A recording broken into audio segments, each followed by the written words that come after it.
Dear students, ये जो आप वीडियो देख रहे हैं, ये वीडियो है आपका BHIC 131 का ही। तो ये जो आप क्वेश्चन आंसर देख रहे हैं, इनका क्रेडिट जाता है अभिषेक कुमार को, क्योंकि इन्होंने खुद से ये पॉइंट निकाला कि इनका कहना ये है कि सर प्लीज आप इसे समझा दीजिए, है ना। अगर आप समझाएंगे तो हमें याद रहेगा। अगर आपको बिलीव नहीं हो रहा, मैं आपको दिखाता हूँ ये अभिषेक कुमार है कौन। वो टेलीग्राम में आपका मैसेज आया था अभिषेक कुमार का, एंड ये यूट्यूब का ही स्टूडेंट था। आप लोग को दिखा देता, आप यहाँ पर देख सकते हैं ये अभिषेक कुमार है, यूट्यूब का ही है। इन्होंने पहले तो कंटेंट भेजा आपको व्हाट्सएप पे। पिछला वीडियो मैंने आपको दिखाया था कि ये आपको इन्हें कहा कि सर ये मुझे पढ़ा दीजिए, समझा दीजिए, ये टॉपिक मुझे पढ़ा दीजिए। इनका कहना था ये बहुत ही इंपॉर्टेंट टॉपिक था। BHIC 131 का आप देख सकते हो। एंड यहाँ पे कह रहा है कि बुक का समझ नहीं आता समझ में, है ना, इसलिए आपसे कह रहा हूँ। तो इनका कहना सर आप समझाइए, बुक से समझ नहीं आता है थोड़ा सा। और इन्होंने एक पीडीएफ भेजा, है ना, आप पढ़ सकते हो क्या क्या लिखा हुआ है। इन्होंने एक पीडीएफ भेजा, यहाँ देख सकते हो ये जो पीडीएफ है, ये पीडीएफ BHIC 131 का इन्होंने खुद से कलेक्ट किया। और इनका कहना है सर मुझे आप समझा दीजिए, अगर आप समझाएंगे तो याद रहेगा। अब मैं झूठ बोल रहा हूँ तो आप देख सकते हैं, मैं कोई भी काम गलत नहीं करता। देख लीजिए, गूगल से ढूंढ दिया सारा, सर मैंने गूगल से ढूंढा एंड वहां से सर्च करके ये लाया है, देख लो, है ना। तो यहाँ देखो, आप कमेंट पढ़ सकते हो, मैसेज पढ़ सकते हो, मैंने क्या लिखा, है ना। तो मैंने सब बताया कि इसका अगर वीडियो मैं बनाऊंगा तो आपको क्या फायदा होगा। तो इसने क्या कहा देखिए, एक तो सुनने से याद हो जाएगा और पढ़कर याद हो जाएगा, और आप मेरे साथ लोगों का भी फायदा। देखो इसने क्या कहा कि लोगों का भी फायदा हो जाएगा। जो कितना अच्छा लड़का है, लोगों का फायदा के लिए सोचा। ऐसा आप सभी को होना चाहिए, सिर्फ अपने लिए नहीं सोचना चाहिए, हर किसी के लिए सोचना चाहिए, है ना। जब तक हम दूसरे के लिए नहीं सोचेंगे तो हम इंसान के लायक नहीं है ना। हम अपने लिए सिर्फ सोच रहे हैं तो हम इंसान नहीं है। समझ में आ रहा है। तो इंसान को भगवान इसलिए बनाते हैं ताकि दूसरे का मदद करे, माँ बाप का सहारा बने। समझ में आ रहा है। तो इसलिए इंसान को भेजा गया इस दुनिया में कि एक इंसान दूसरे इंसान का मदद करे, सृष्टि इसी तरह से बना रहे। ओके, चलिए अब हम लोग जो पीडीएफ अभी इन्होंने प्रोवाइड किया, मुझे दिया सर समझाइए, तो मैं पीडीएफ से मैं आप लोगों को समझा रहा हूँ, ध्यान से समझना है। और आइए, पीडीएफ आपको फ्री मिलेगा, इसमें कोई भी पासवर्ड नहीं लगेगा। मैं कोई पासवर्ड नहीं दूंगा। ये पीडीएफ जो मैंने खुद से नहीं बनाया है, ये पीडीएफ अभिषेक कुमार ने बनाया है। बस मैं आप लोगों को दिखाता हूँ, एक बार समझाता हूँ, सुनाता हूँ। चलिए हम लोग देखते हैं। स्टूडेंट्स, ये आपका पीडीएफ है। स्टार्टअप यही होता है, मौर्य साम्राज्य की अर्थव्यवस्था तथा समाज पर चर्चा। तो यहाँ पर सुनिए ध्यान से। मौर्य साम्राज्य की अर्थव्यवस्था की बात किया जाए तो सबसे पहले ये समझना है कि मौर्य साम्राज्य क्या है ना। तो मौर्य साम्राज्य की बात किया जाए तो वो 322 ईस्वी पूर्व में क्या हुआ था, स्टार्टअप हुआ था। 150 ईस्वी तक इसका शासन रहा, है ना। भारत का पहला व्यापक रूप से संगठित और केंद्रीकृत साम्राज्य था कौन, मौर्य साम्राज्य। चंद्रगुप्त मौर्य द्वारा स्थापित और अशोक महान के काल में अपने चरम पर पहुंचने से इस साम्राज्य की अर्थव्यवस्था और समाज दोनों ही अत्यंत अत्यंत संगठित और समृद्ध हो गया।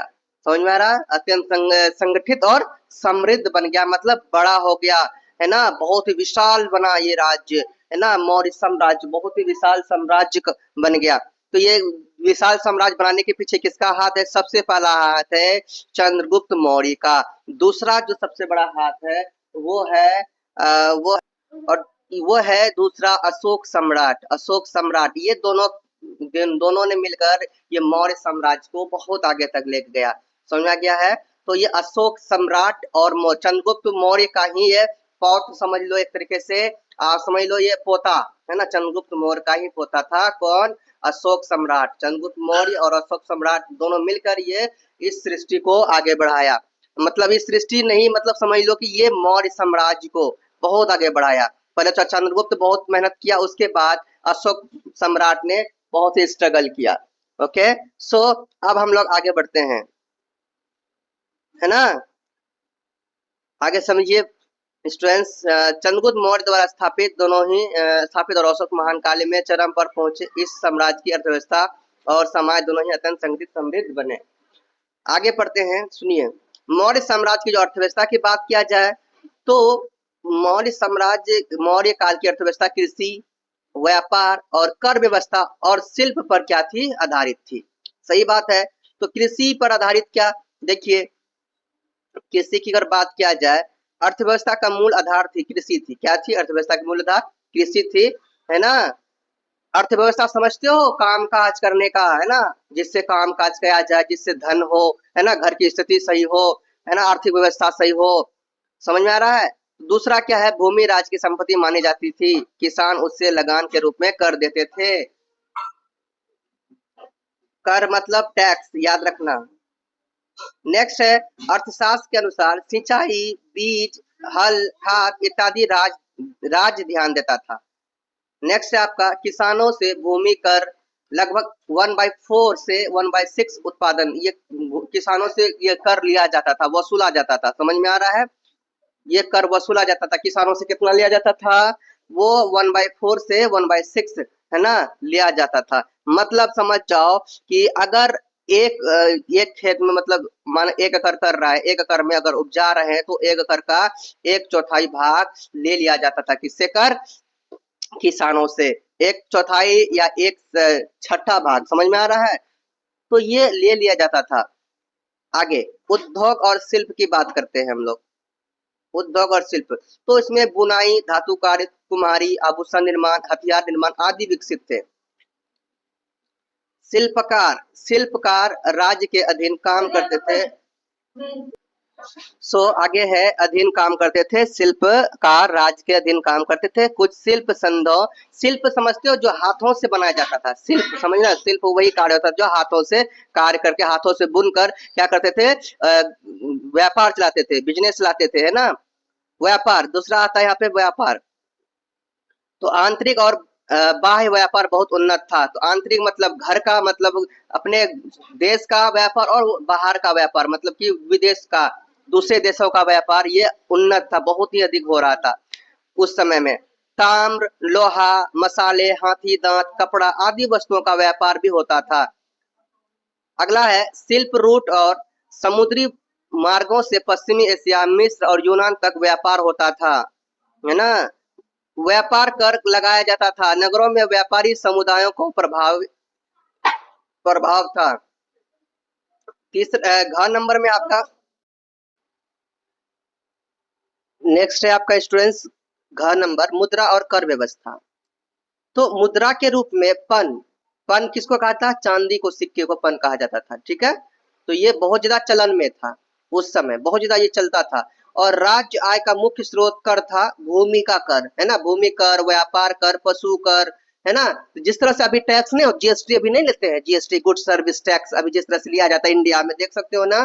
तो उसी प्रकार उस समय टैक्स था, भूमि भूमि का कर लिया जाता था, व्यापार से कर लिया जाता था, यानी भूमि के कर में रेंट वेंट आ जाते थे, है ना। पशु कर लिया जाता था, किसी के भूमि में कोई काम करता था तो उसके लिए पैसा लगता था, व्यापार अगर करेगा तो उसके लिए पैसा लगेगा। पशु कर, पशु को, पशु के लिए अगर पशु को पालता था तो उसके लिए भी इसको कर देना पड़ता था। तो ये सब सिस्टम था।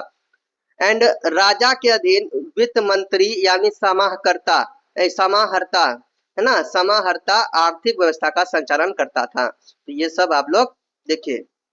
अब आता है मौर्यकालीन समाज के बारे में समझना है। तो मौर्यकालीन में समाज कैसा था? क नंबर में सामाजिक संगठन था। मौर्यकाल में समाज का सामाजिक संगठन था। पहला क्या है भैया? कि समाज वर्ण व्यवस्था पर आधारित था। ब्राह्मण, क्षेत्रीय, वैश्य और शूद्र। तो ये समाज में टोटल व्यवस्था थी, वर्ण व्यवस्था था। ये क्या वर्ण व्यवस्था क्या था? कि 4 वर्ण व्यवस्था आता है, इसमें से ब्राह्मण, क्षत्रिय, वैश्य और शूद्र। तो ये व्यवस्था पर आधारित था सामाजिक संगठन। दूसरा क्या है कि इसमें से जातियों का कार्य विभाजन स्पष्ट था, परंतु राज्य की शक्ति वर्ण व्यवस्था से ऊपर मानी जाती थी। राज्य की जो शक्ति है वर्ण किससे? वर्ण व्यवस्था से ऊपर मानी जाती थी। और उसके बाद आगे देखो स्टूडेंट्स क्या है, आगे है महिलाओं की स्थिति मिश्रित थी, घरेलू कार्यों में भागीदारी परंतु स्वतंत्रता सीमित थी इनकी, है ना। मतलब घरेलू जो भी कार्य होते थे तो महिला इनमें पूरी भागीदारी लेती थी, और महिला का बहुत ज्यादा सम्मान किया जाता था, देवी के समान माना जाता था। आज भी महिला को देवी के समान माने जाते हैं हमारे देश में, है ना। एंड ख नंबर में है नगर और ग्राम जीवन। तो नगरों जैसे कि पाटलिपुत्र, तक्षशिला, उज्जैन में व्यापारी शिल्प, है ना, सरकारी अधिकारी रहते थे। तो ये सब जगह में, पाटलिपुत्र में, तक्षशिला में, उज्जैन में क्या रहते थे? है ना, व्यापारी, शिल्पकार और सरकारी अधिकारी रहा करते थे। समझ में आ रहा है? आप लोग देखे होंगे जब चंद्रगुप्त मौर्य का स्टोरी, तो आप लोग को पता होगा। नेक्स्ट है नगर प्रशासन के लिए विशेष अधिकारी नियुक्त थे। देखिए स्टूडेंट्स, आप लोगों को अगर टाइम मिलता है तो आप लोग ऐतिहासिक स्टोरी देखिए, ऐतिहासिक स्टोरी सुनिए। ये नहीं कि आप लोग कोई वीडियो देखते हैं कुछ आलतू फालतू। टाइम मिलता तो कोशिश कीजिए ये सब स्टोरी देखने का है। नया नया मॉडर्न बॉलीवुड स्टोरी आ जाता है एकदम, लड़का लड़की एंड टेन ऐसे, है ना, हॉटवुड रोमांस, ये सब बहुत ज्यादा पसंद करते हैं। तो थोड़ा सा ऐतिहासिक में जाइएगा तभी तो दुनिया को समझिएगा, है कि नहीं। तो जरूरी नहीं कि दुनिया अगर बिगड़ रहा तो हम भी बिगड़ेंगे, समय बदल रहा तो हम भी बदलेंगे, इस तरह का नहीं बदलेंगे भाई। हमारा संस्कृति जैसा है वैसा होना चाहिए, संस्कृति बदलना नहीं है, दूसरे देश का कोई भी रीति रिवाज नहीं अपनाना है। और धर्म और संस्कृति, देखो धर्म और संस्कृति में प्रारंभ में ब्राह्मण धर्म प्रभावी था, परंतु अशोक के काल में बौद्ध धर्म राज्य को संरक्षण मिला। अहिंसा, दया, सामाजिक समानता की भावना प्रचार हुआ, इनका क्या हुआ, प्रचार हुआ। आगे है समाज में, अगला क्या है स्टूडेंट्स, अगला स्टूडेंट्स समाज में विभिन्न धर्मों का सह अस्तित्व था, विभिन्न धर्मों का सह अस्तित्व था। बौद्ध धर्म, जैन धर्म, वैदिक परंपरा, ये आप लोग देखिए, मिल जाएगा पीडीएफ भी आपको फ्री ऑफ कॉस्ट टेलीग्राम में। निष्कर्ष, अब देखो इसमें निष्कर्ष ये है कि मौर्य साम्राज्य की अर्थव्यवस्था अत्यंत संगठित और राज्य नियंत्रित थी।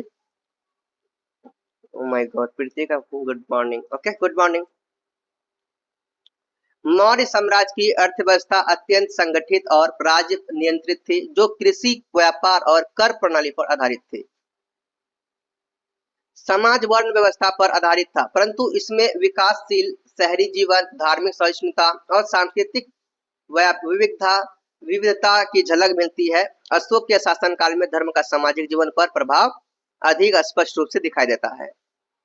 अब आता है आपका नेक्स्ट क्वेश्चन, समझो टॉपिक समझो कि मध्य पाषाण संस्कृतों के औजार, जीवन निर्वाह पैटर्न तथा सामाजिक संगठन पर चर्चा कीजिए। इसका मैंने चर्चा किया भी था, फिर भी आप लोग देख लीजिए, है ना स्टूडेंट्स, देख लीजिए। तो मध्य पाषाण काल वह काल होता है जो पाषाण युग की अवस्था, या मैंने आप लोगों को वहां बताया है जो पाषाण और नवपाषाण के बीच का काल होता है वो मध्य पाषाण काल का होता है, ठीक है। इसको इंग्लिश में मेसोलिथिक कहा जाता है, समझ में आ रहा है। तो ये गूगल से ना ढूंढा था, मैंने आपको बताया ना कैसे, तो हमें समझना चाहिए, हम समझने के लिए तो मैं आप लोगों को ये पीडीएफ लेके आया हूँ आप लोगों के लिए। मैं पढ़ता हूँ स्टूडेंट्स, आप लोग सुनिए, इसका मैंने पहले भी करवाया था पिछले वीडियो में। तो मध्य पाषाण काल पाषाण युग की वह अवस्था है जो पूरा पाषाण काल और नवपाषाण काल के बीच आती है। तो नवपाषाण काल को न्यूलिथिक कहा जाता है। यह काल भारत में लगभग 9000 ईस्वी पूर्व से 4000 ईस्वी तक माना जाता है। इस काल में मानव जीवन में महत्वपूर्ण परिवर्तन दिखाई देते हैं, विशेषकर जलवायु, औजार निर्माण, भोजन जुटाने के तरीके और सामाजिक संगठन में। औजार की बात किया जाए, मध्य पाषाण काल के औजारों में परिष्कार और सूक्ष्मता देखने को मिलती है। जैसे माइक्रोलिथ्स, यानी इसे सूक्ष्म औजार कहा जाता है। माइक्रोलिथ्स को छोटे छोटे औजारों को क्या कहते थे, पत्थरों के जो बने औजार होते थे छोटे छोटे, उसे माइक्रोलिथ्स कहा जाता था। तो ये औजार बहुत छोटे 1 से 5 सेंटीमीटर के होते थे। ये चमकदार पत्थर, क्वार्ट्ज और जेस्पर आदि से बनाए जाते थे। तीर, भालों, चाकू और खुरचने वाले औजारों में इनका प्रयोग अधिक होता था। कभी कभी लकड़ी या हड्डी में फिट किए जाते थे है ना, इन औजार को, है ना, इन औजार का मदद इससे भी किया जाता था। हड्डी और सींग से बने औजार, मछली पकड़ने के लिए, कांटे, सुइयां, छुड़ियां आदि बनाने के लिए इसका उपयोग किया जाता था, है ना, हड्डी और सींग वाले औजार का। औजारों में स्पष्ट परिष्कृत तकनीक का उपयोग शुरू हुआ, जिससे शिकार और भोजन संग्रह अधिक प्रभावी हुआ। अगला है जीवन निर्वाह पैटर्न। मध्य पाषाण कालीन मनुष्य मुख्यतः शिकारी, संग्राहक, लेकिन इस काल में आंशिक कृषिकरण और पशुपालन की शुरुआत भी होती दिखती है। शिकार और संग्रहण की बात किया जाए तो हिरन, जंगली सुअर, पक्षियों, मछलियों आदि का शिकार। नेक्स्ट है जंगली फल, कंद मूल, बीज, शहद आदि का संग्रह।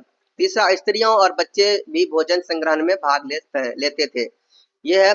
अगला है क्या, कृषि की प्रारंभिक झलकियां।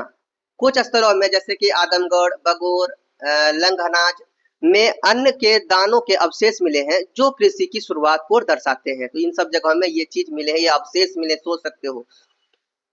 पशुपालन का प्रारंभ बकरी, भेड़ और जानवरों के पालने के प्रमाण मिले हैं। सबसे पहले क्या उन समय में जो पाले जा रहे थे, बकरी पाले जाते थे, भेड़ और जानवरों को, और भी जैसे भेड़ जैसे जानवरों को पाले जाते थे, ये प्रमाण मिले हैं। आश्रय और निवास, तो अस्थाई जो उन लोग का आश्रय था भाई वो गुफाएं थी, जैसे कि भीम बेटका, एंड प्राकृतिक संसाधनों के पास बसेरा लेते थे, जैसे नदियों के पास, झीलों के किनारे, इस सब जगह में लोग रहते थे। सामाजिक संगठन, नेक्स्ट है आपका यहाँ पे सामाजिक संगठन, सोशल ऑर्गेनाइजेशन। मध्य पाषाण काल का समाज पुरापाषाण काल से अधिक संगठित और जटिल था। छोटे छोटे कबीलाई समूह थे इसमें, जैसे कि छोटे छोटे झुंडों में रहते थे। समाज समानता पर आधारित था, विशेष आर्थिक वर्ग विभाजन नहीं था। कार्य विभाजन की बात करें तो पुरुष शिकार करते थे, स्त्रियां संग्रहण और बच्चों को देखभाल करते थे। धीरे धीरे यौन आधारित कार्य का विभाजन स्पष्ट होने लगा। सामूहिक का महत्व, अब देखिए सामूहिक का महत्व क्या, शिकार और भोजन संग्रह में सामूहिक रूप से किया जाता था, मतलब समूह में मिलकर एक ग्रुप बनाकर किया जाता था सामूहिक, इसमें है ना, शिकार।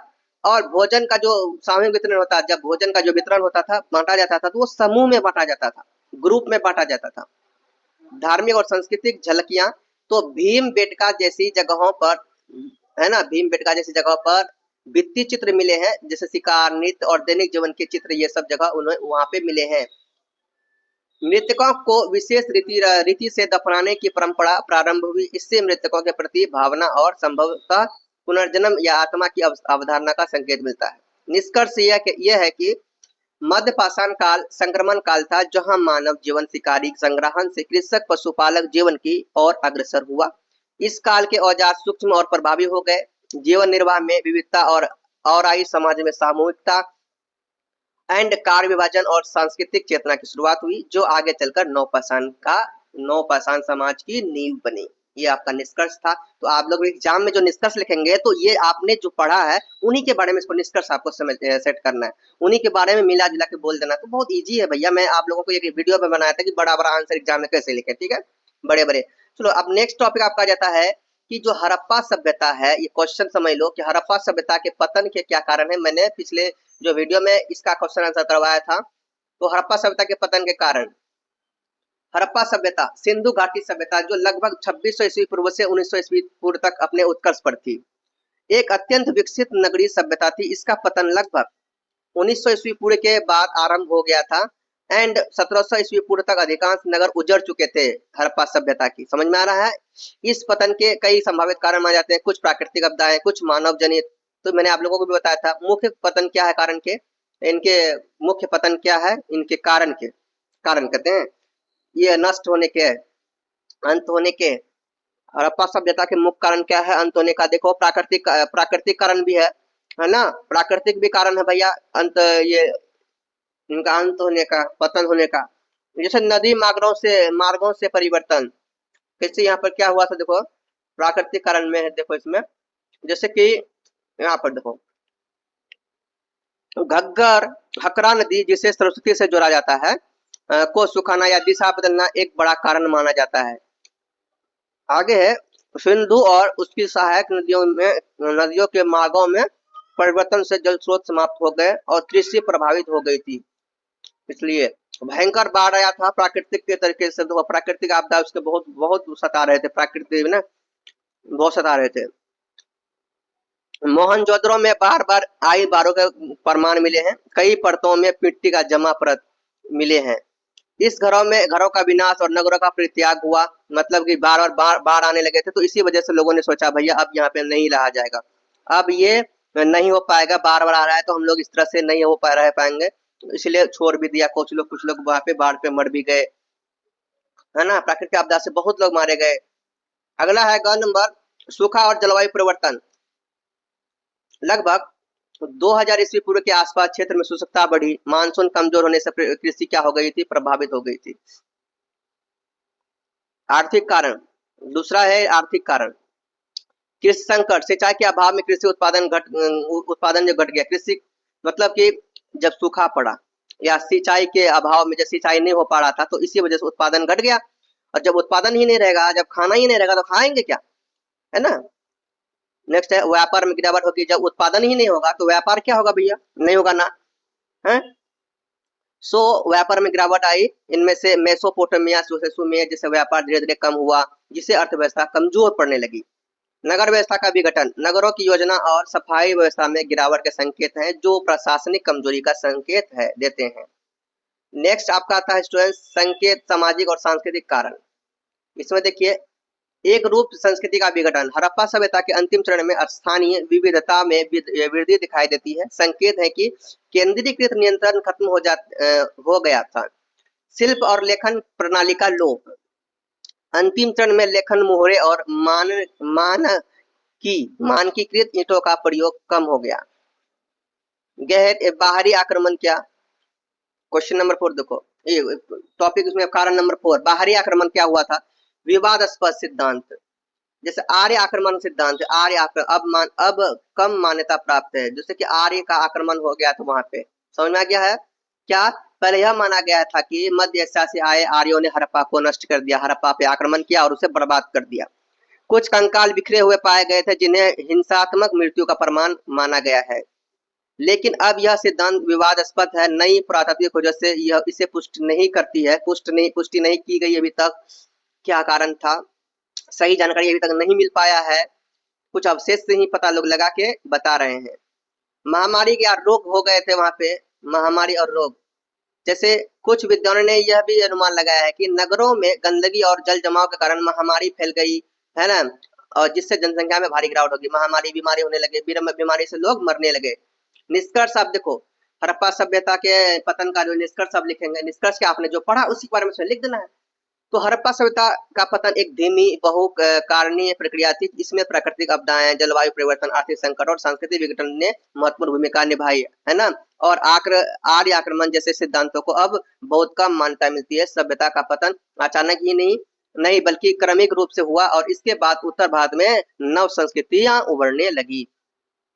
तो अपने अनुसार भाई निष्कर्ष लिखिएगा, मैंने आपको बताया है एक वीडियो में। क्वेश्चन नंबर आपका ये है, क्वेश्चन है ये, नेक्स्ट ये भी क्वेश्चन नहीं है, क्या है क्वेश्चन देखिए। क्वेश्चन है कि भारत पर सिकंदर के आक्रमण वर्णन कीजिए। भारत पर जो सिकंदर ने आक्रमण किया था, क्या कारण था, इनके बारे में आपको 400 शब्दों में लिखना है।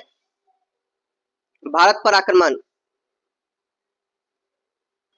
इसमें से आंसर देखिए, मैं पढ़ रहा हूं सुनिए। सिकंदर यानी अलेक्जेंडर द ग्रेट, इसको महान कहा जाता है, महान सिकंदर कहा जाता है। यूनान मैसिडोनिया का राजा था। सिकंदर क्या था, यूनान यानी कि मैसिडोनिया का राजा था, जिसने 4वीं शताब्दी ईस्वी पूर्व में विश्व विजय की महत्वाकांक्षा को लेकर अनेक देशों पर आक्रमण किया और उसने 326 ईस्वी पूर्व में भारत पर भी आक्रमण किया। ये भी क्वेश्चन मैंने करवाया है, उसमें से क्वेश्चन आंसर में सिकंदर ने अपने अभियान की शुरुआत यूनान से की और फारस से मिस्र अफगानिस्तान को जीतते हुए हिंदू कुश पर्वत पर पार कर भारत के उत्तर पश्चिमी सीमा क्षेत्र यानी कि आज का जो पाकिस्तान है, उत्तर पश्चिमी क्षेत्र में प्रवेश किया। उस समय भारत अनेक छोटे छोटे राज्यों में विभाजित था, है ना। इनके कई राज्यों ने आपसी एकता के अभाव में सिकंदर का विरोध नहीं किया। सबसे पहले सिकंदर ने गंधार क्षेत्र के राजा अंबी यानी तक्षशिला के जो शासक है उससे संधि की और अंबी ने उसे सहयोग दिया, जिससे सिकंदर को आगे बढ़ने का मार्ग मिला। इसके बाद सिकंदर ने झेलम यानी कि हाइडेस्पीज नदी के तट पर स्थित राजा पौरव यानी कि पुरु के राज्य पर आक्रमण किया। तो पुरु यहाँ देखो पौरस, यहाँ पे पौरस होगा, पौरव नहीं पौरस, ठीक है, आप लोग सही करना, मैंने दिखाया तो उसमें पौरस, ओके। तो पौरस के राज्य पर आक्रमण किया। यह युद्ध झेलम का युद्ध भी कहलाता है। पौरस ने वीरता से मुकाबला किया और परंतु अंततः पराजित भी हुआ। सिकंदर ने उसकी बहादुरी से प्रभावित होकर उसे पुनः राज दे दिया, मित्र बना लिया। यानी कि जब पौरस से युद्ध होने लगा सिकंदर का, तो यह युद्ध बहुत ही खतरनाक हुआ एंड बहुत ही साहस के साथ पौरस ने उससे युद्ध किया, अंतिम सांस तक युद्ध किया, हार नहीं माना। और इसी साहस के कारण, इसी बहादुरी के कारण सिकंदर ने उससे उनका राज वापस किया और वो हार मान लिया कि भैया मैं इससे जीत नहीं सकता, क्योंकि भारत को हम कभी नहीं जीत सकते। दुनिया को तो जीत लेंगे, दुनिया को तो जीत ले, लेकिन भारत को नहीं जीत सकते, क्योंकि भारत एक सांस्कृतिक देश है। भारत में विचार, भारत का विचार देखा, भारत का जो रहन सहन देखा, भारत में जो प्रेम देखा, वो उन्हें उनसे वो प्रभावित हो गया। कौन? सिकंदर बहुत ही प्रभावित हो गया और वो खुद को अपने आप को ये बहुत बड़ा यानी ये समझ लिया, दुष्ट जालिम समझ लिया, खुद को समझ लिया। और ये मैं आपको अपने तरीके से बता रहा हूँ, ठीक है, जो कहानी है आपका। सो ये सब होने के बाद वो खुद हार मान लिया, अपने आप में हार माना, उनको वापस लौटा दिया, उनसे दोस्ती का हाथ बढ़ाया, है ना? ऐसा हुआ।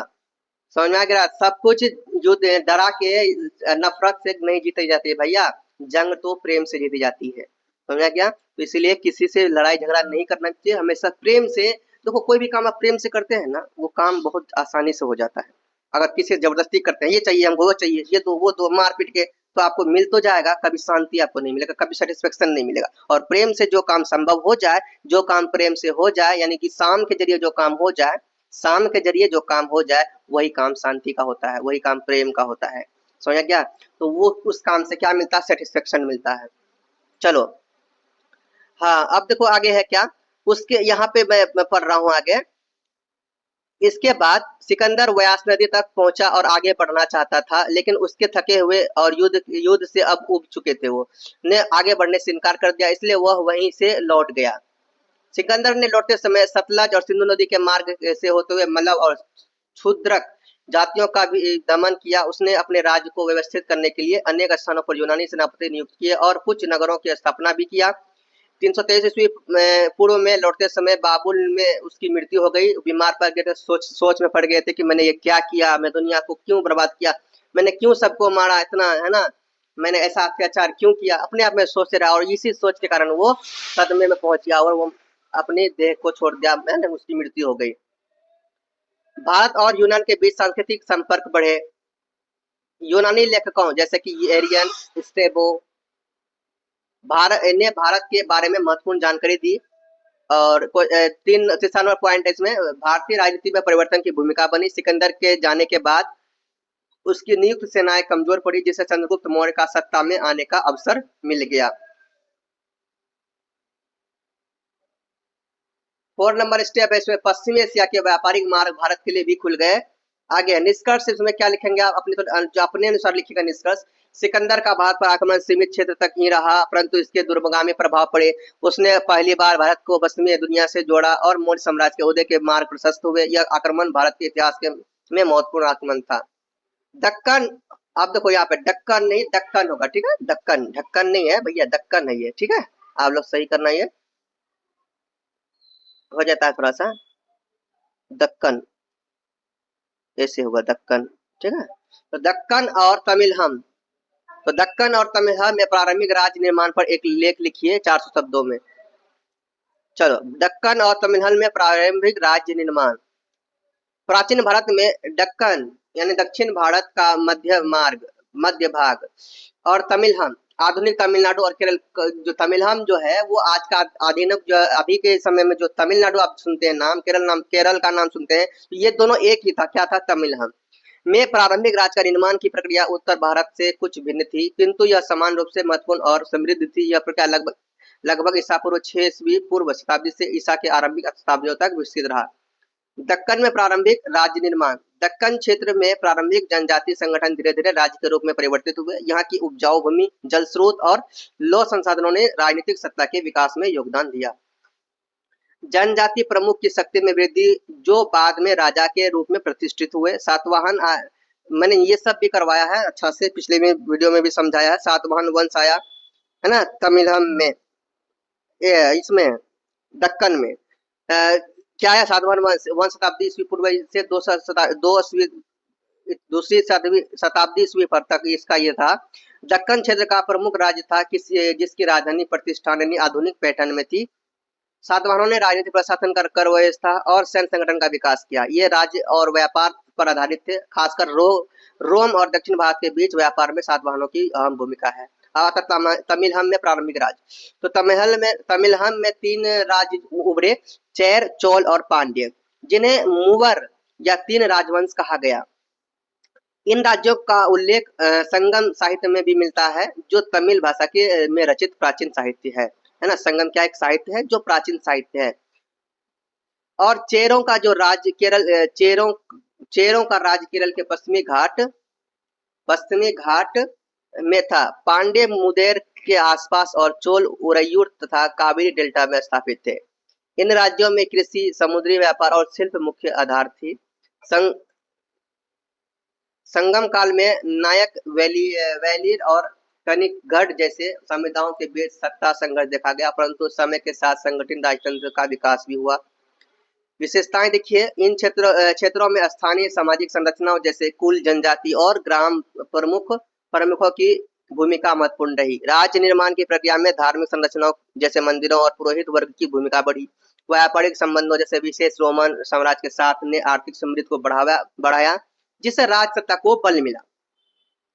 निष्कर्ष, दक्कन और तमिलहम में राज्य निर्माण स्थानीय भूगोल, समाज और अर्थव्यवस्था के आधार पर हुआ। सातवाहनों जैसे चेरों, चोलों और पांड्यों जैसे राज्यों ने प्रशासन, साहित्य और सांस्कृतिक विकास की नींव रखी, जिसने दक्षिण भारत को एक विशिष्ट पहचान दिया। यह प्रक्रिया भारतीय उपमहाद्वीप में क्षेत्रीय राज्यों के विकास का एक महत्वपूर्ण उदाहरण है। क्वेश्चन नंबर, आप देखो यहाँ पे नेक्स्ट ऐसा क्वेश्चन आ जाता है यहाँ पे कि नवपाषाण संस्कृति क्या है, कश्मीर घाटी और दक्षिण भारत के संदर्भ में चर्चा कीजिए लगभग 400 शब्दों में।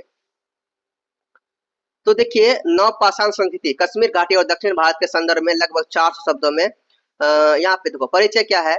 परिचय पहले देखिए, नवपाषाण काल यानी कि न्यूलिथिक एज मानव सभ्यता के विकास का वह चरण है जब मनुष्य ने शिकार और संग्रहण के बजाय कृषि, पशुपालन और अस्थायी निवास को अपनाया। इस काल में पत्थर के औजार अधिक परिष्कृत और चिकने बनाए गए। नवपाषाण संस्कृति में भारत में लगभग 700 ईस्वी पूर्व से 1000 ईस्वी के बीच विभिन्न क्षेत्रों में पाई जाती है।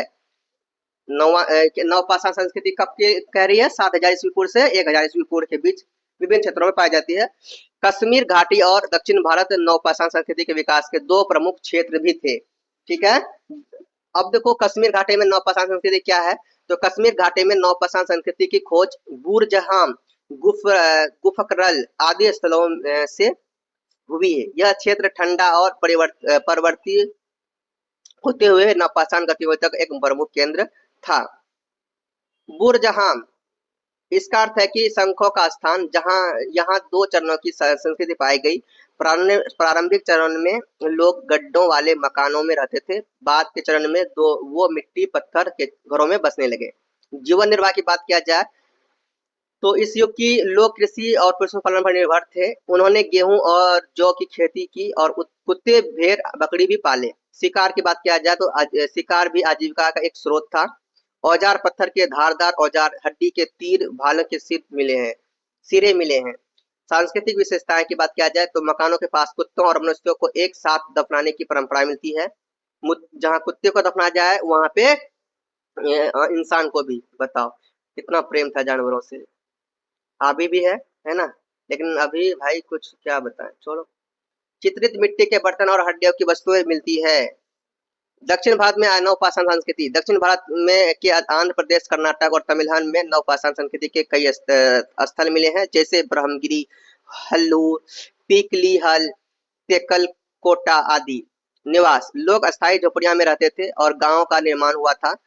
कृषि, पशुपालन में चावल, बाजरा, जौ की खेती के प्रमाण है। पशुपालन में गाय, बैल, भेड़, बकरी आदि के प्रमुख आदि क्या थे? प्रमुख थे।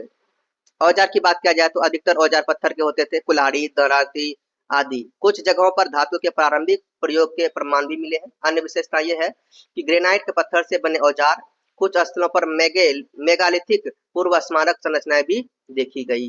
निष्कर्ष करते हैं, इसमें निष्कर्ष की बात करते हैं कि कश्मीरी घाटी और दक्षिण भारत में नवपाषाण संस्कृति का स्वरूप क्षेत्रीय रूप से भिन्न था, परंतु दोनों क्षेत्रों में मनुष्य अस्थायी जीवन, कृषि, पशुपालन और सामुदायिक जीवन की ओर अग्रसर हुआ। यह काल भारतीय उपमहाद्वीप से सभ्यता के विकास की दिशा में एक महत्वपूर्ण मील का पत्थर था।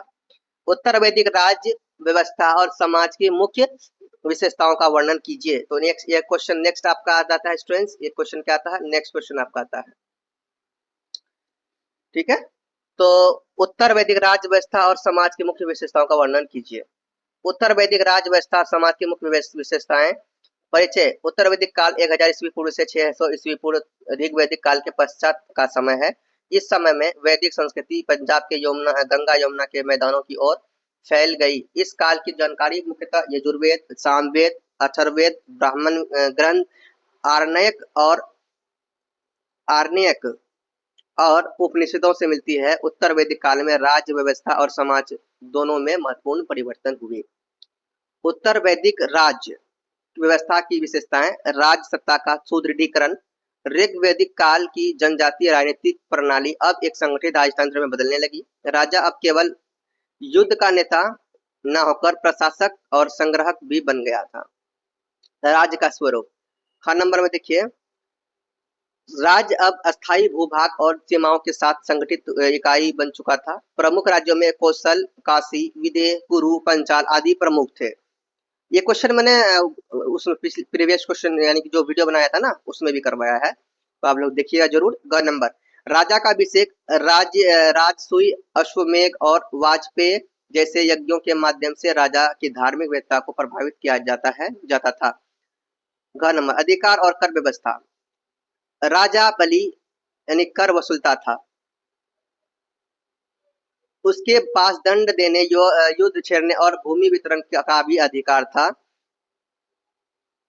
सभाएं और संस्थाएं, सभा और समिति का अस्तित्व बना रहा, किंतु अब उनका प्रभाव सीमित होने लगा। राजा की शक्ति अधिक केंद्रीकृत हो गई। उत्तर वैदिक, अब देखो क्या है, सेकंड पॉइंट है आपका, उत्तर वैदिक समाज की विशेषताएं क्या है।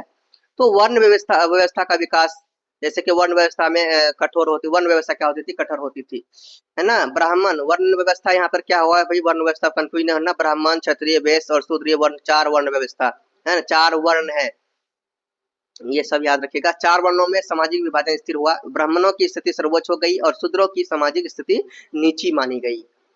पितृसत्तात्मक समाज, समाज पुरुष प्रधान था। उस समय जो क्या था भाई, समाज जो था वो पुरुष प्रधान था, यानी कि पुरुष का ही ज्यादा हक चलता था, पुरुष का ही काल, है ना, पुरुष का ही ज्यादा दबदबा चलता था।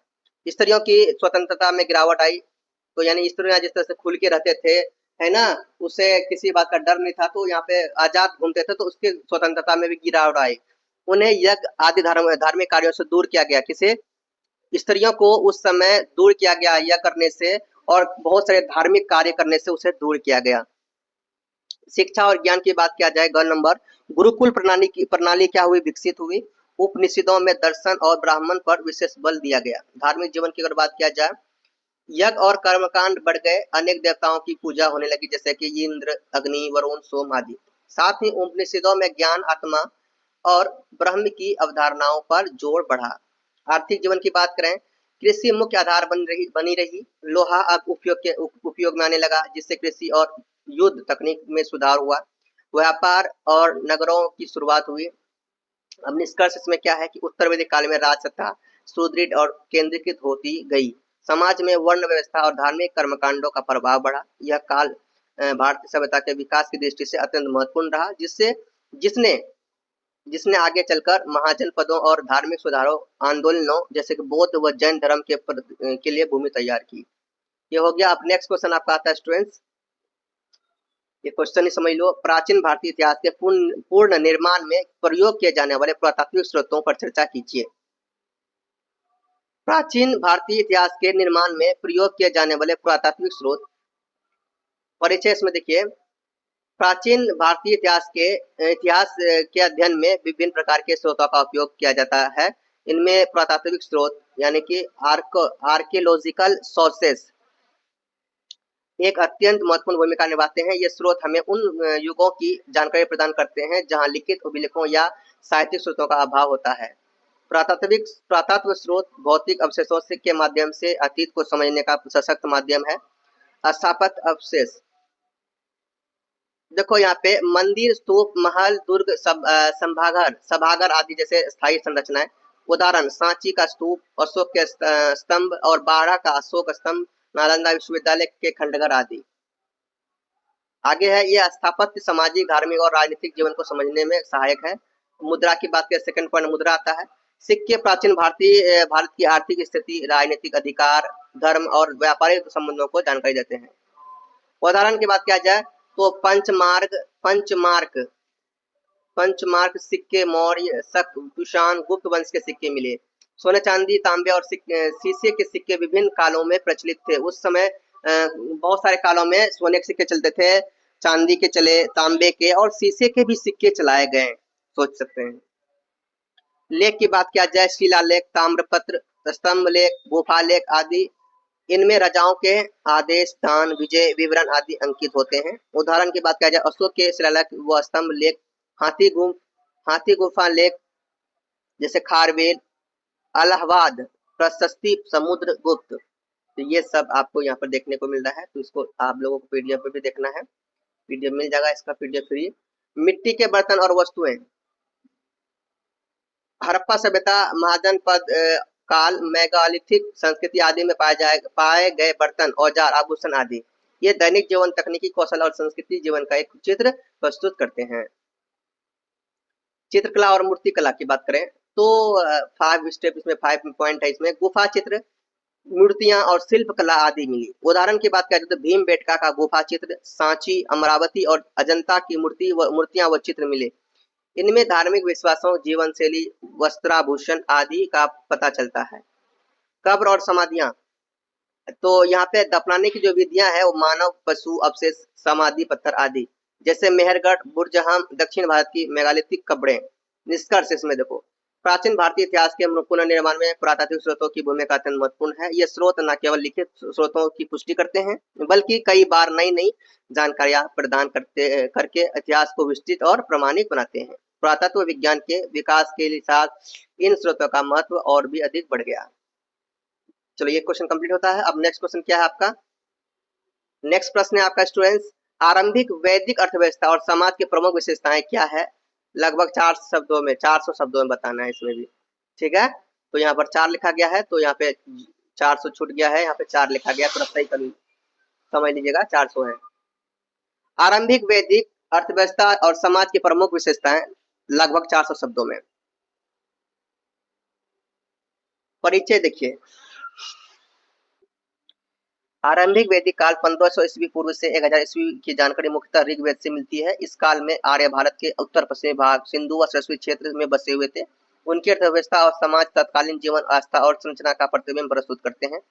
आरंभिक वेदना की बात किया जाए तो अर्थव्यवस्था की विशेषताएं, पशुपालन प्रधान अर्थव्यवस्था, गाय को संपत्ति का मुख्य आधार माना जाता था। गायें धन के रूप में देखी जाती थी, गोधन शब्द प्रचलित था।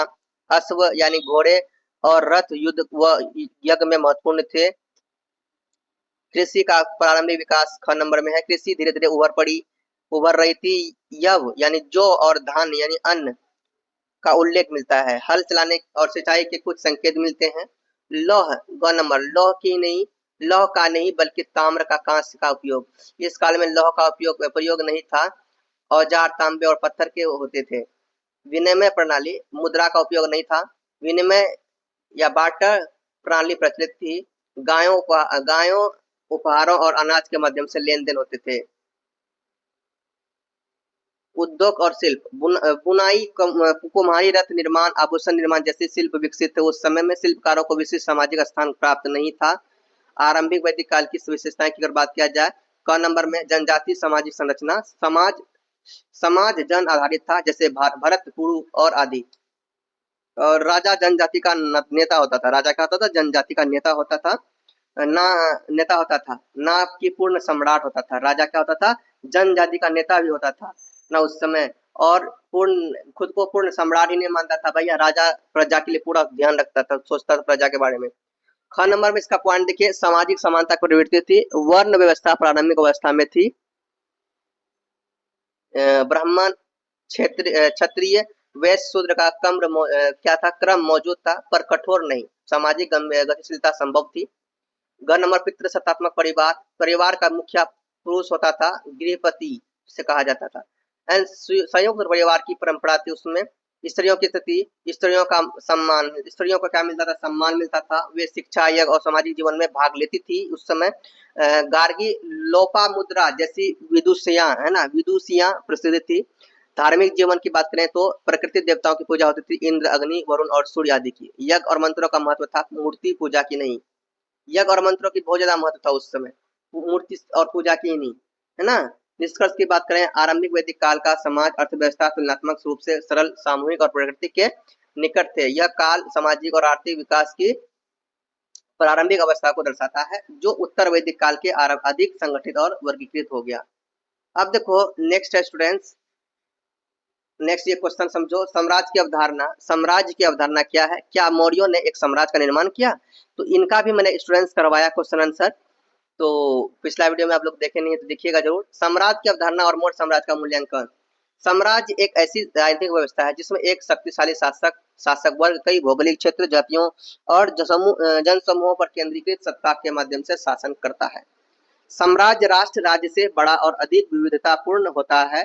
इसकी विशेषताएं होती है विस्तृत भूभाग, केंद्रीकृत प्रशासन, कर प्रणाली, विशाल सेना और वैचारिक या धार्मिक एकता स्थापित करने का प्रयास।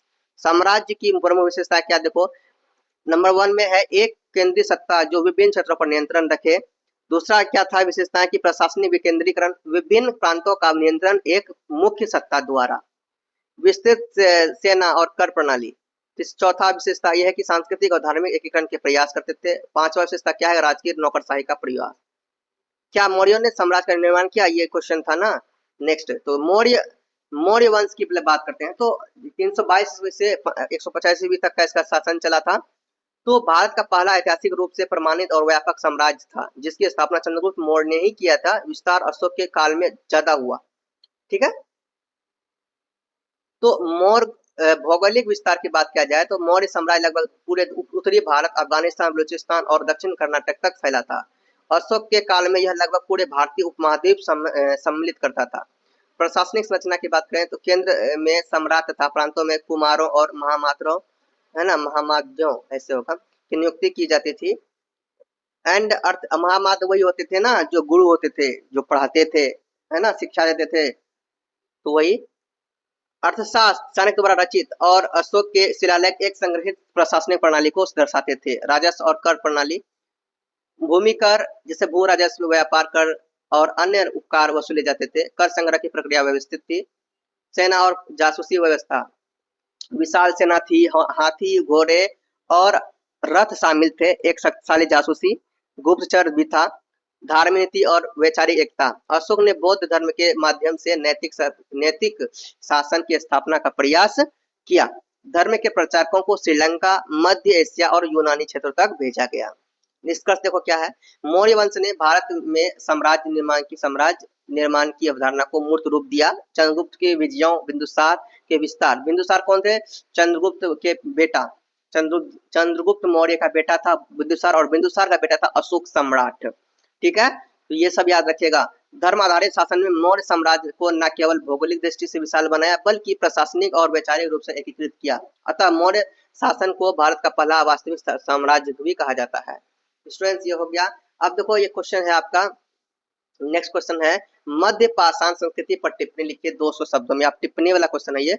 तो मध्य पाषाण काल लिखिए, संस्कृति पर टिप्पणी। मध्य पाषाण काल पाषाण युग का एक संक्रमण काल था जो पुरापाषाण और नवपाषाण काल के बीच आता था। भारत में यह काल लगभग 9000 ईस्वी पूर्व से 400 ईस्वी पूर्व तक माना जाता है। इस युग में मनुष्य शिकारी संग्राहक जीवन जीता था, परंतु अब उसने कृषि और पशु पालक की ओर भी कदम बढ़ाने शुरू कर दिए। इस काल की मुख्य विशेषता सूक्ष्म औजारों का प्रयोग है जो पत्थर को घिसकर बनाए जाते थे और तीर, भाले और खुरचनी जैसे औजारों में प्रयुक्त होते थे। भीम बेटका, लंगहनाज जैसे गुजरात, बागोर राजस्थान और आहार जैसे स्थल मध्य पाषाण संस्कृति के प्रमुख केंद्र हैं।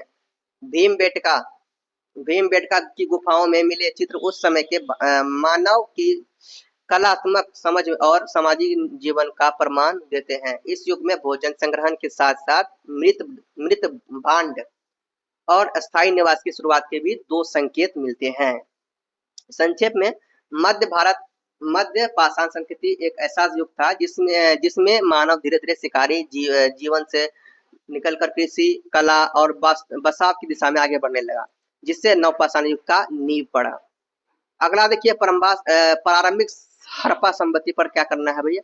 प्रारंभिक हड़प्पा संस्कृति पर क्या करना, टिप्पणी कर देना है 200 शब्दों में।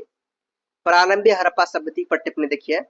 प्रारंभिक हड़प्पा संस्कृति जिसे पूर्व हड़प्पा काल भी कहा जाता है। प्रारंभिक हड़प्पा संस्कृति को क्या कहा जाता था, कहा जाता है, अभी भी क्या कहा जाता है भैया, समझिए ये बात कि प्रारंभिक प्रारंभिक हड़प्पा संस्कृति को पूर्व हड़प्पा काल भी कहा जाता है। एंड सिंधु घाटी सभ्यता का प्रारंभिक चरण था ये, है ना। यानी कि हड़प्पा जो सभ्यता जो था वो सिंधु घाटी सभ्यता का प्रारंभिक चरण भी था। इसका काल लगभग 3300 ईस्वी पूर्व से 2600 ईस्वी पूर्व के बीच माना जाता है। यह संस्कृति मुख्य रूप से उत्तर पश्चिमी भारत, है ना, और पाकिस्तान के क्षेत्रों में विकसित हुई थी। इस चरण में गांवों का विकास, कृषि शुरुआत, मिट्टी के बर्तनों का निर्माण और व्यापारिक गतिविधियां का आरंभ हुआ। लोग गेहूं और जो आदि खेती करते थे तथा पशु पालन भी करते थे। मिट्टी के हाथ से बनाए गए लाल रंग के मृदभान जिन पर काले रंग के चित्रकारी होती थी, इस संस्कृति की विशेषता है। प्रारंभिक हड़प्पा और कोट दीजी, मेहरगढ़ और कालीबंगा, राखीगढ़ी आदि प्रमुख है। इन स्थलों पर मिट्टी के मकान, कच्ची ईंटों के दीवार और अनाज भंडारण के गोदाम भी मिले हैं। एक व्यक्ति एक व्यवस्थित जीवन शैली की ओर संकेत करता है। यह चरण परिपक्व हड़प्पा संस्कृति की नींव तैयार करता है। प्रारंभिक हड़प्पा संस्कृति में सामाजिक संगठन, कृषि, तकनीक और व्यापारिक मार्गों का विकास हुआ, जिसने आगे चलकर एक शहरी सभ्यता का क्या लिया, रूप लिया। अब देखो आपका अगला क्या स्टूडेंट्स, लौह तकनीकी उसके प्रभाव पर टिप्पणी बताना है। लौह तकनीकी और उसके प्रभाव पर टिप्पणी इंपॉर्टेंट भैया, सभी इंपॉर्टेंट टॉपिक है। वेल्डन अभिषेक। भारत में लौह तकनीकी का प्रारंभिक प्रयोग लगभग 1000 ईस्वी पूर्व से होने लगा था। इस विशेष रूप से गंगा की घाटी और विंध्य क्षेत्र में और गंगा घाटी में इसका प्रयोग बहुत ही तेजी से होने लगा। इस तकनीकी नवपाषाण और ताम्रपाषाण युग के बाद एक महत्वपूर्ण परिवर्तन की शुरुआत भी की, है ना। इसकी संकेत भी देती है। लौह उपकरणों के आगमन से कृषि, युद्ध और निर्माण कार्यों में क्रांतिकारी परिवर्तन हुए। लौह फालों और कुल्हाड़ियों की सहायता से घने जंगलों को साफ कर नवीन कृषि योग्य भूमि तैयार की गई। इस गंगा घाटी से जैसे क्षेत्रों में जनसंख्या वृद्धि और संग्राम तथा नगरों का विकास हुआ, इससे, है ना, लौह के आने से लोहे के औजारों से कृषि उत्पादन में वृद्धि हुई, जिससे आर्थिक समृद्धि और व्यापार का विस्तार संभव हुआ। इस तकनीकी के प्रगति में महाजन पदों और बाद में राज्य निर्माण की प्रक्रिया को भी गति दी। लोहे के शस्त्रों ने सेनाओं और अधिक सशक्त बनाया, जिससे बड़े भूभागों पर नियंत्रण संभव हो सका। संक्षेप में लौह तकनीक ने भारतीय उपमहाद्वीप के सामाजिक, आर्थिक और राजनीतिक जीवन में गहरे प्रभाव डाले। यह प्रौद्योगिकी परिवर्तन उत्तर वैदिक काल से लेकर मौर्य काल तक भारतीय इतिहास के विकास में एक मजबूत आधार बना। ओके स्टूडेंट्स, तो अब लिखिए नेक्स्ट आपका क्वेश्चन नेक्स्ट भी देख लो कि प्रारंभिक वैदिक धर्म पर टिप्पणी कीजिए। सो स्टूडेंट्स क्वेश्चन देखिए आप, प्रारंभिक वैदिक धर्म पर टिप्पणी कीजिए 200 शब्दों में। तो प्रारंभिक वैदिक धर्म पर टिप्पणी। प्रारंभिक वैदिक धर्म का स्वरूप मुख्यतः प्राकृतिक शक्तियों की पूजा पर आधारित था। प्रारंभिक जो वैदिक धर्म जो था, ये समय उस समय में जब ऋग्वेद आया था, ठीक है, ऋग्वेद का काल था ये प्रारंभिक वैदिक धर्म। ये सब बात को आप ध्यान में रखिएगा। तो प्रारंभिक वैदिक धर्म का जो मुख्य स्वरूप था वो प्राकृतिक शक्तियों की पूजा पर आधारित था। इस काल में लोग 1500, इस काल की अगर बात किया जाए तो 1500 से लेकर 1500 से लेकर 1000 ईस्वी तक ये काल चला। एंड इनकी जो धार्मिक मान्यताओं की जानकारी हमें मुख्य रूप से ऋग्वेद से मिलती है, जो इस युग का प्रमुख धार्मिक ग्रंथ भी है। तो अभी का जो आप सुनते हैं ना कि कौन सा सबसे धार्मिक ग्रंथ है, सबसे पहला ग्रंथ है ना, सबसे पहले कौन सा वेद आया था, तो ऋग्वेद, है ना। ऋग्वेद सबसे प्राचीन वेद है। ये सब याद रखना चाहिए, ये सब ध्यान रखिएगा। आगे है, वैदिक आर्य प्रकृति की शक्तियों को देवताओं के रूप में पूजते थे। इनके प्रमुख देवता थे जैसे इंद्र, वज्रपति और वर्षा के देवता थे। अग्नि, यज्ञ और अग्नि के देवता थे। वरुण, सत्य और नैतिकता के रक्षक थे। सूर्य, वायु, सोम आदि, ये सब क्या थे भैया, ये देवता थे। उस समय इनका पूजा होता था प्रारंभिक काल में। तो धर्म का उद्देश्य क्या था, रीत, सांसारिक और ब्राह्मणीय व्यवस्था की रक्षा करना। यही था उद्देश्य उन समय का, कि जो ब्राह्मणों का रक्षा करना, सांसारिक जो कि अच्छे इंसान है उनका रक्षा करना, है ना, मनुष्य की रक्षा करना, यही धर्म था। ठीक है, मदद करना एक दूसरे का। पूजा का मुख्य माध्यम यज्ञ था। यज्ञ के माध्यम से पूजा होती थी। जब भी कोई पूजा होता था ना, तो यज्ञ के माध्यम से होता था। बिना यज्ञ का कोई पूजा ही नहीं होता था, जिसे अग्नि में आहुतियां देकर संपन्न किया जाता था। मूर्ति पूजा का अभाव था। मूर्ति उस समय कम चलता था, मूर्ति का पूजा बहुत कम हो रहा था। आरंभिक वैदिक धर्म में ब्राह्मणों की भूमिका यज्ञों के संचालन तक सीमित थी और कर्मकांड बहुत जटिल नहीं थे। धर्म के अधिक सांस्कृतिक और नैतिक आचार से जोड़ा गया था, न कि मोक्ष की प्राप्ति से। संक्षेप में प्रारंभिक वैदिक धर्म एक प्राकृतिक यज्ञ प्रधान और सामूहिक धर्म व्यवस्था थी जो सामाजिक जीवन के ऋतु चक्र से गहराई से जुड़ी हुई थी। अब देखो नेक्स्ट है महावीर पर टिप्पणी लिखिए 200 शब्दों में। देखिए भैया ये भी इम्पोर्टेंट टॉपिक है, ये कई बार टिप्पणी पूछे भी गए हैं। तो महावीर पर टिप्पणी, सो ध्यान सुनिए। महावीर जैन धर्म के 24वें तीर्थकार थे जिनका वास्तविक नाम वर्धमान था। उनका जन्म लगभग 599 ईस्वी पूर्व में वैशाली गणराज्य के कुंड ग्राम में हुआ था। वे क्षत्रिय वंश के थे और उनके पिता सिद्धार्थ एक गणराज्य के प्रमुख थे। 30 वर्ष की आयु में महावीर ने सांसारिक जीवन को क्या कर दिया, त्याग दिया और वो साधु जीवन को अपना लिया, संन्यास ले लिया।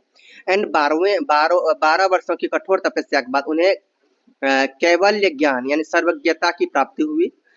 उसके बाद उन महावीर और जिन यानी विजेता कहा जाने लगा। उसे क्या कहने लगा? इसी के बाद जब उसे कैवल्य ज्ञान प्राप्त हुआ, सर्वज्ञता का जो ज्ञान प्राप्त हुआ, उसके बाद उसे क्या कहा गया? महावीर।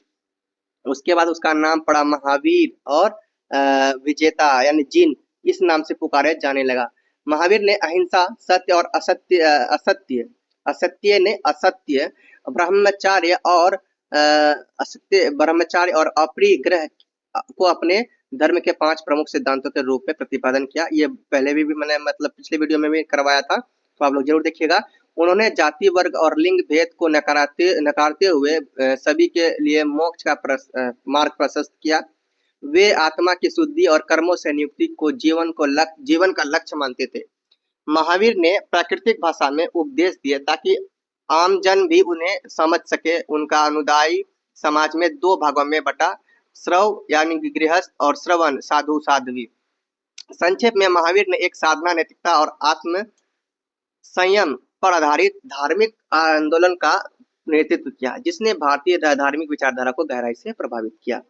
सो स्टूडेंट्स ये हो गया। स्टूडेंट आप देखिए आपका ये क्वेश्चन है, क्वेश्चन कौटिल्य यानी टिप्पणी इस पर पूछा जा सकता है ना, कि कौटिल्य का अर्थशास्त्र पर टिप्पणी कीजिए। तो कौटिल्य के अर्थशास्त्र की बात किया जाए, कौटिल्य या चाणक्य विष्णुगुप्त जिसे बोला जाता है, तो मौर्य सम्राट चंद्रगुप्त के प्रमुख प्रधानमंत्री है ना, प्रमुख क्या थे? मंत्री और मार्गदर्शक भी थे। कौन? कौटिल्य। चंद्रगुप्त मौर्य के क्या थे? प्रधान भी थे, प्रमुख मंत्री भी थे और मार्गदर्शक भी थे, जो इन्होंने मार्ग दिखाया ना, सही रास्ता दिखाया है ना, जिन्होंने एक धनानंद से युद्ध करने के योग्य बनाया उसे, है ना, और जिन्होंने एक अखंड भारत का निर्माण करवाया। समझ में आ गया? सो उन्होंने अर्थशास्त्र नामक एक विस्तृत ग्रंथ की रचना भी किया कौटिल्य ने, जो एक प्राचीन भारत की राजनीति, अर्थव्यवस्था और प्रशासन और कूटनीति पर एक अत्यंत महत्वपूर्ण ग्रंथ है। अर्थशास्त्र केवल आर्थिक विषयों पर तक ही सीमित नहीं है, बल्कि यह राज्य की संरचना, शासन व्यवस्था, कानून, न्याय, सेना, कर व्यवस्था, कृषि, खनिज, वाणिज्य, गुप्तचर प्रणाली आदि का विस्तृत विश्लेषण करता है। इसमें राजा को धर्म और काम के बीच संतुलन बनाकर शासन करने की सलाह दी जाती है। कौटिल्य ने क्या किया? कौटिल्य ने राज्य की सुरक्षा, शक्ति और समृद्धि के लिए एक मजबूत प्रशासनिक ढांचे और व्यवस्थित अर्थव्यवस्था को आवश्यक बताया। उन्होंने कराधान, नीति, व्यापार नियंत्रण और राजकोष के प्रबंधन पर विशेष बल दिया। अर्थशास्त्र एक व्यावहारिक ग्रंथ है। जो अर्थशास्त्र कोई स्टूडेंट ऐसे भी होंगे, अर्थशास्त्र क्या भैया, है ना, क्या है अर्थशास्त्र नहीं है, तो कंफ्यूजन होंगे, कंफ्यूज हो गए, क्या भाई अर्थशास्त्र को समझिए क्या है अर्थशास्त्र। तो अर्थशास्त्र एक व्यावहारिक ग्रंथ है जो यथार्थवाद पर आधारित है, जो राजनीतिक में नैतिकता से अधिक राज्य हित को प्रमाणित देता है। राज्य हित को क्या देता है? प्राथमिकता देता है अर्थशास्त्र। जो नहीं कि राज्य के हित में उनमें चर्चा किया गया है। अर्थशास्त्र में सिर्फ राज्य के बारे में, राज्य कैसे चलना चाहिए, राज्य में किसका कैसा करना चाहिए, क्या करने से क्या होगा, है ना, एक राजा का क्या कर्तव्य होना चाहिए, तो ये अर्थशास्त्र में उन्होंने अपना बताया। कौटिल्य का अर्थशास्त्र न केवल प्राचीन भारत की शासन काल का दर्पण है, बल्कि आज की भी प्रशासनिक और राजनीतिक अध्ययन में एक अत्यंत प्रासंगिक ग्रंथ माना जाता है। तो आज भी अर्थशास्त्र का बहुत ही अधिक उपयोग होता है हम सभी के जीवन में। तो अगला है स्टूडेंट्स आपका मेहरगढ़ पर टिप्पणी कीजिए 200 शब्दों में। मेहरगढ़ पर टिप्पणी। मेहरगढ़ भारतीय उपमहाद्वीप के एक प्राचीन कृषि एवं ग्रामीण संस्कृति का महत्वपूर्ण स्थल है, जो वर्तमान पाकिस्तान के बलूचिस्तान प्रांत में बोलन दर्रे के पास स्थित है। तो मेहरगढ़ समझ में आ गया कि मेहरगढ़ क्या है? उपमहाद्वीप के प्राचीन कृषि एवं ग्रामीण संस्कृति का महत्वपूर्ण स्थल है। तो याद रखना, फिर से मैं आपको बता दूं, ध्यान में रखिएगा कि मेहरगढ़ भारतीय उपमहाद्वीप की प्राचीन कृषि एवं ग्रामीण संस्कृति है ना, प्राचीन कृषि एवं ग्रामीण संस्कृति का महत्वपूर्ण स्थल है, जो वर्तमान पाकिस्तान के बलूचिस्तान है ना, बलूचिस्तान में स्थित है और बलूचिस्तान प्रांत में बोलन दर्रे के पास क्या है स्थित है। 7,000 ईस्वी पूर्व में 2500 ईस्वी पूर्व तक कालखंड को दर्शाता है और इसे भारतीय उपमहाद्वीप की सबसे प्राचीन नवपाषाण बस्तियों में गिना जाता है। मेहरगढ़ के लोग कृषक थे, वे गेहूं और जौ की खेती करते थे, गाय, भेड़, बकरी आदि पशुओं का पालन करते थे। यहाँ के लोग मिट्टी के मकानों, अनाज के भंडारण कक्षों और कुएं आदि का निर्माण करते थे, जिससे उनकी विकसित जीवन शैली का संक्षेप मिलता है। यहाँ से मृत भांड, हड्डी और तांबे के औजार, मन के तथा दांतों की चिकित्सा के प्रमाण भी मिले हैं, जो तत्कालिक तकनीकी और सामाजिक विकास को दर्शाते हैं। इसके साथ ही समाधि प्रथा के प्रमाण भी मिले हैं, जो धार्मिक विश्वासों का संकेत देते हैं।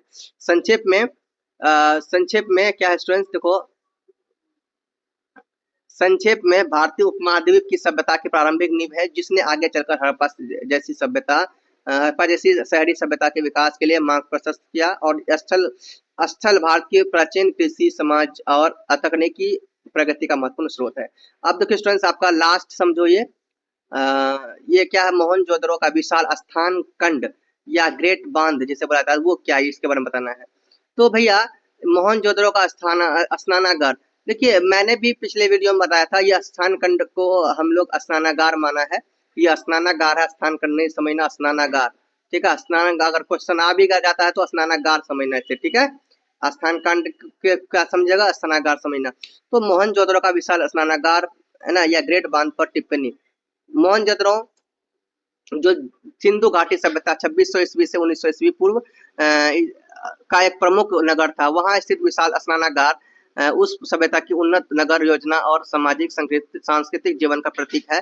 यह स्नानागार नगर के दुर्ग क्षेत्र में स्थित था और इसे सिंधु सभ्यता के सबसे महत्वपूर्ण सार्वजनिक इमारतों में गिना जाता है। इस स्नानागार की लंबाई 12 मीटर, चौड़ाई 7 मीटर और गहराई 2.5 मीटर है। इसके चारों ओर ईंट से बनी पक्की दीवारें हैं तथा नीचे और किनारे को पक्की ईंटों और बिटुमीन या डामर से जलरोधी बनाया गया है। यानी जल निकासी का एक मार्ग अच्छा से बनाया गया। ऐसा सिस्टम था कि जल वहां कभी गंदा ही नहीं होता था, मतलब ऐसा सिस्टम बनाया था निकासी का, जल निकासी का। गंदे पानी ऑटोमेटिकली वहां से वहां निकल जाते थे और यहाँ हर किसी को नहाने का अलाउ नहीं था। यहाँ बड़े बड़े जो कि धार्मिक कार्य के लोग जो धार्मिक कार्य करते थे, पूजा पाठ करते, तो वो नहाते थे, साधु संत नहाते थे, हर किसी को नहाने का अलाउ नहीं था यहाँ पे। इसके पश्चिमी में एक बड़ी अब देखो यहाँ पे जो अपने अनुसार मैं बता रहा हूँ, इसके पश्चिम में एक बड़ी बदलने की कक्ष नुमा इमारत थी, है ना, और सीढ़ियां भी थी। तो पश्चिम में बड़ी बदलने मतलब होता है ना कि वहां पे कपड़ा उपड़ा चेंज अगर करना हो तो सब चीज का एक अलग सा सुविधा दिया गया था। ग्रेट बांध के पास एक नाली प्रणाली, जल निकासी का उत्तम व्यवस्था भी पाई गई है, जिससे स्पष्ट होता है कि उस समय स्वच्छता और जल प्रबंधन को विशेष महत्व दिया जाता है। योजना और सामाजिक सांस्कृतिक जीवन का प्रतीक है। यह स्नानागार नगर के दुर्ग क्षेत्र में स्थित है और सिंधु सभ्यता की सबसे महत्वपूर्ण सार्वजनिक इमारतों में गिना जाता है। इस स्नानागार की, अच्छा ये 2 बार आ गया क्या,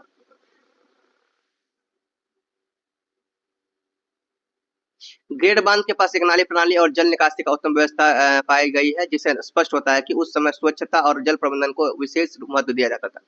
यह स्नानागार केवल स्नान के लिए नहीं बल्कि संभवतः धार्मिक अनुष्ठानों और सामाजिक आयोजनों के लिए भी प्रयोग किया जाता था। संक्षेप में अगर बात किया जाए तो मोहनजोदड़ो का विशाल स्नानागार सिंधु सभ्यता की उन्नत वास्तुकला, विज्ञान और सांस्कृतिक जीवन का एक शानदार उदाहरण है। तो स्टूडेंट्स, आपने क्या देखा, ये जितने भी क्वेश्चन आपने देखा ये सभी मोस्ट इंपोर्टेंट क्वेश्चन थे, इंपोर्टेंट टॉपिक मैंने आपको बताया। इनसे बाहर एग्जाम में एक भी क्वेश्चन आपको नहीं देखने को मिलेगा। और एक वीडियो में बनाऊंगा, फिर भी और एक वीडियो में बनाऊंगा, जिसमें मैं आप लोगों को बुक का रिवीजन करवाऊंगा, पूरे बुक का रिवीजन करवाऊंगा। एकदम मजा आ जाएगा ना, ज्ञान भी हो जाएगा ना, नॉलेज भी आ जाएगा, मस्ती आने का, मजा आ जाएगा। यानी कि देखो कोई कहेगा हाँ भाई आप पढ़े हो, पढ़े लिखे हो, कभी कुछ कहीं कोई क्वेश्चन पूछेगा इससे तो आप लोग बता पाओगे, बहुत सारा नॉलेज हो जाएगा। इसलिए एक बार मैं बुक का वीडियो जरूर बनाऊंगा। आप लोग कमेंट कीजिएगा सर बुक का भी वीडियो बना दीजिए, तो मैं जरूर बनाऊंगा स्टूडेंट्स। एंड आप लोगों का बहुत बहुत शुक्रिया, आप लोग इतने देर तक मेरे साथ बने रहे, आप लोगों ने समझा, बहुत बहुत धन्यवाद। आपको खुद पता चल गया होगा, समझे होंगे तो कैसा लगा होगा। और चैनल में नहीं है तो जरूर चैनल को सब्सक्राइब कीजिए, मेरा साथ दीजिए, मेरा सपोर्ट कीजिए। पूरा मतलब पूरा जितने भी दोस्त यार है, कहीं एग्जाम देने जाते हैं ना, अपने दोस्तों को एग्जाम देने जाते हैं, जो नए नए जो वहाँ पे मिलते हैं, स्टूडेंट्स मिलते हैं एग्जाम देने के आते हैं, उन्हें भी अपना इस चैनल का ये कीजिए कि भाई प्रेम सर चैनल में पढ़ो, बहुत अच्छा से पढ़ाते हैं, थोड़ा तारीफ कीजिए, है ना, मेरा थोड़ा सपोर्ट कीजिए। आप लोगों की वजह से मेरा सपोर्ट होगा, क्योंकि मेरे भी घर की सिचुएशन बहुत खराब है, मैं क्या बताऊं। अभी सिर्फ मैं यही काम कर रहा हूँ, अभी कोई दूसरा काम नहीं कर रहा हूँ, है ना, सिर्फ यूट्यूब पे ही वीडियो बना रहा हूँ। तो आप लोगों के भरोसे है, आप थोड़ा साथ दीजिए। और ये पीडीएफ जाइए आप टेलीग्राम में फ्री डाउनलोड कीजिए, कोई दिक्कत नहीं है, पीडीएफ बिल्कुल फ्री है, इसमें कोई भी लॉक नहीं है। आप जाइए डाउनलोड कीजिए और तैयारी कीजिए। बेस्ट ऑफ लक, बहुत अच्छा एग्जाम जाएगा, भगवान करे एग्जाम जाएगा, सबका एग्जाम अच्छा जाएगा, क्योंकि मैंने पढ़ाया है ना, एग्जाम अच्छा जाएगा स्टूडेंट्स। चलिए मिलते हैं नेक्स्ट वीडियो में। कोई डाउट हो तो जरूर मुझसे पूछिए, और इंस्टा से जरूर कनेक्ट होइए। सभी बच्चे इंस्टा से जुड़ रहे हैं मुझसे, तो इंस्टा से जरूर कनेक्ट होइए, इंस्टा में फॉलो कीजिए। वहाँ पे कोई भी क्वेश्चन अगर कुछ पूछना, कुछ डाउट हो तो पूछिए हमसे, है ना। चलिए आज की वीडियो में इतना ही रखते हैं, नेक्स्ट वीडियो में आगे बढ़ेंगे। जल्द से बोलो प्रेम से रहो, प्रेम से पढ़ो, प्रेम से बोलो। Yeah.